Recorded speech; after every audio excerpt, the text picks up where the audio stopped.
नमस्कार। आज की समीक्षा में आपका स्वागत है, आपका बहुत बहुत स्वागत है और मैं हूं आपका पीसी सिंह। आज की चर्चा अपने पड़ोसी देश के बारे में। आज हम पाकिस्तान की ओर चलते हैं। अभी खबर आई कि पाकिस्तान के प्रधानमंत्री शहबाज शरीफ अपने 2 दिनों की यात्रा पर चीन के लिए रवाना हो गए हैं। कल मंगलवार के दिन ही वो चीन पहुंच गए होंगे। ये उनकी पहली यात्रा है चीन की, जब से खास करके तब जब शी जिनपिंग को एक बार फिर बहुमत के साथ जो उनके पार्टी का जो चाइना कांग्रेस पार्टी का जो अधिवेशन में तहत उनको 20वां अधिवेशन हुआ, उसमें फिर से एक बार उनको अध्यक्ष पद के लिए मनोनीत कर दिया गया है। और उसके बाद से वो माओ से तुंग के बाद जो चाइना के सबसे ज़्यादा शक्तिशाली शासक बन के उभरे हैं।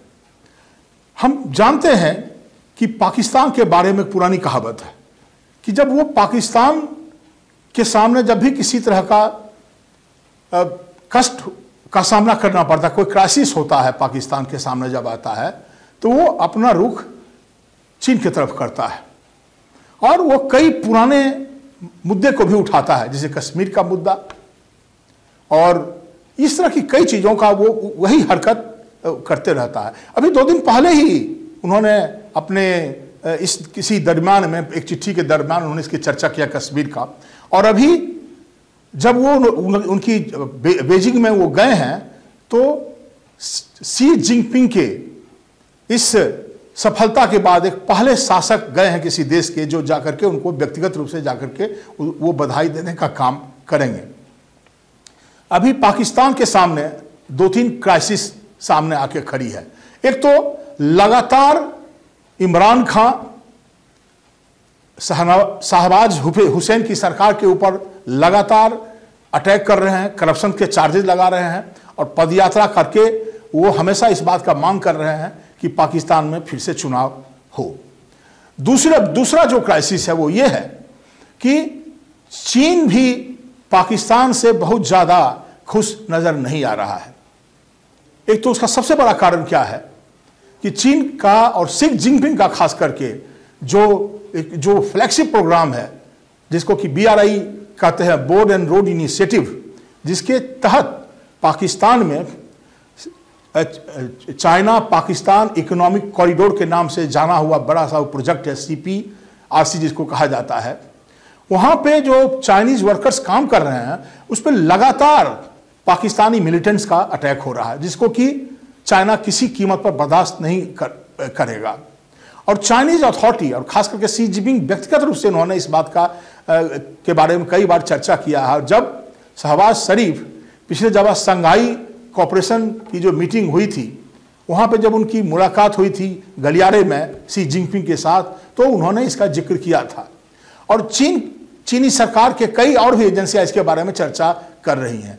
पाकिस्तान की ओर से बराबर इस बात का एश्योरेंस दिया जा रहा है कि पाकिस्तान CPEC में लगे हुए वर्कर की सुरक्षा की जिम्मेदारी लेता है और उसके लिए वो किसी हद तक जा सकता है। और जो चीनी वर्कर्स के ऊपर, जो चीनियों के ऊपर पाकिस्तान में जो ये आक्रमण हो रहे हैं, ये वहाँ के मिलिटेंट्स का खास करके वो इलाका है जहाँ से होकर के नॉर्थ ईस्ट फ्रंटियर जो इसका इलाका है, वहाँ से होकर के ये जो CPRC का जो रोड जाता है, वहाँ पर वो जो मिलिटेंट्स हैं बलूचिस्तान, वो इसको कतई बर्दाश्त करने के लिए तैयार नहीं है।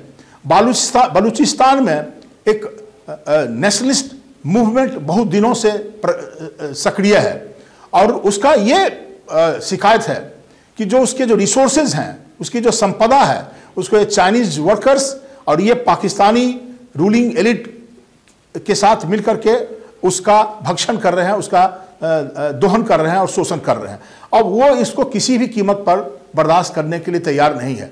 बलूचिस्तान में आज से नहीं सेपरेटिस्ट मूवमेंट है, बहुत दिनों से सेपरेटिस्ट मूवमेंट है।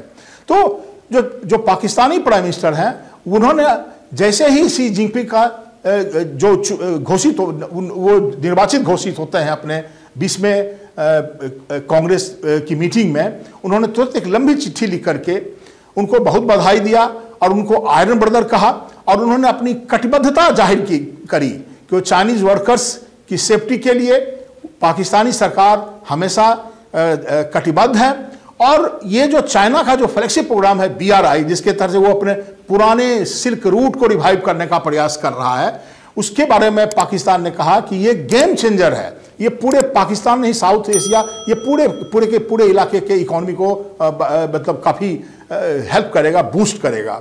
हमको जानना चाहिए कि ये जो फ्लैगशिप प्रोग्राम है CPRC, जिसको चाइना पाकिस्तान इकोनॉमिक कॉरिडोर कहा जाता है, वो बेसिकली सिंगजियांग जो प्रोविंस है चाइना का, उसको अरबियन सी में जाकर के लिंक करेगा। और ये बहुत ही इंपॉर्टेंट एक ऐसा प्रोजेक्ट है जिसके ऊपर चाइनीज लीडरशिप किसी भी तरह का कंप्रोमाइज करने के लिए तैयार नहीं है। दूसरा जो कंसर्न है चाइना का, वो ये है कि ये भी खबरें आ रही थी कि अमेरिका भी पाकिस्तान के साथ हॉबनॉबिंग कर रहा है। कुछ दिनों पहले खबर आई थी कि पाकिस्तान के एयरबेस का इस्तेमाल अमेरिकन एयरक्राफ्ट कर रहा है अफगानिस्तानी मिलिटेंट्स को क्रश करने में। ये चाइना इस चीज को बर्दाश्त करने के लिए तैयार नहीं है। तो जो हम देख रहे हैं कि ये बेसिकली एक अपीजमेंट का प्लान है शहबाज शरीफ का, और ये फिर एक बार चीन में जाकर के और चीन के साथ अपनी जो दोस्ती को दिखा करके ये तो अपने इंटरनल प्रॉब्लम को सॉल्व करना चाहते हैं। शहनवाज, ये जो नवाज शरीफ से जो इमरान खान से जो इनके ऊपर लगातार आक्रमण हो रहे हैं, उससे बचना चाहते हैं। और दूसरी जो सबसे इंपॉर्टेंट बात है, जो उनके पूरे के पूरे पाकिस्तान में अभी जो ऑन गोइंग, जिसको कहते हैं इकोनॉमिक क्राइसिस चल रहा है, इससे भी उनका मुकाबला करना चाहता है। उनका एक उद्देश्य चाइना के से इकोनॉमिक मैंने आर्थिक मदद भी लेना है। हम जानते हैं कि जो इमरान खान के सामने समस्या थी, इमरान खान की सरकार के सामने जो समस्या थी चाइना में आर्थिक संकट का, वो अब नहीं रहा है। IMF ने बेल आउट करने का इस सरकार को, शहबाज शरीफ की सरकार को दे दिया है, IMF का मदद मिल गया है। लेकिन आज के दिन भी पाकिस्तानी सरकार को पेरिस क्लब का बहुत बड़ा तकरीबन $70 बिलियन US डॉलर का कर्ज है, जिसका कि इंटरेस्ट और बाकी चुकता करना है। तो वो उसका एक उद्देश्य ये भी है इस कार्यक्रम में कि वो चीन से आर्थिक सहायता ले। और खास करके तब जब 2 दिनों पहले भारत के विदेश मंत्री जयशंकर ने ये संघाई कॉरपोरेशन के समिट में साफ साफ वो जो चीन का BRI इनिशिएटिव है उसको अप्रूव करने से इनकार कर दिया। और उसमें इनका ये कहना था कि हमारे ये जो संघाई कॉरपोरेशन इनिशिएटिव की जो मीटिंग हुई है, जो ये फैसला हुआ, उसके तहत ये तय किया गया था कि कोई जो भी मेंबर देश है किसी दूसरे के सोवरेनिटी में हस्तक्षेप नहीं करेगा। जब चीन का BRI जो इनिशिएटिव है, बोर्ड एंड रोड इनिशिएटिव, जिसके तहत पाकिस्तान का CPRC आ रहा है, वो हमारा हिंदुस्तान का पाकिस्तान ऑक्युपाइड कश्मीर के रास्ते से गुजरता, वहां से होके जाता है, तो भारत आखिर क्यों इसको स्वीकार करे? तो इन सारे ये कई ऐसे सवाल हैं जो आने वाले दिनों में भी हिंदुस्तान और पाकिस्तान और चीन के बीच जो अंतर्राष्ट्रीय संबंध हैं, जो डिप्लोमेटिक रिलेशंस हैं, उसको प्रभावित करेंगे। और देखना यह होगा कि फिर आने वाले दिनों में इसका क्या असर होता है। तो इसी कुछ चंद बिंदुओं पर प्रकाश डालते हुए मैं आपसे इजाज़त लेता हूं। फिर जब हम अगली बार आपसे मिलते हैं तो हम और किसी महत्वपूर्ण मुद्दे पर बात करेंगे। धन्यवाद।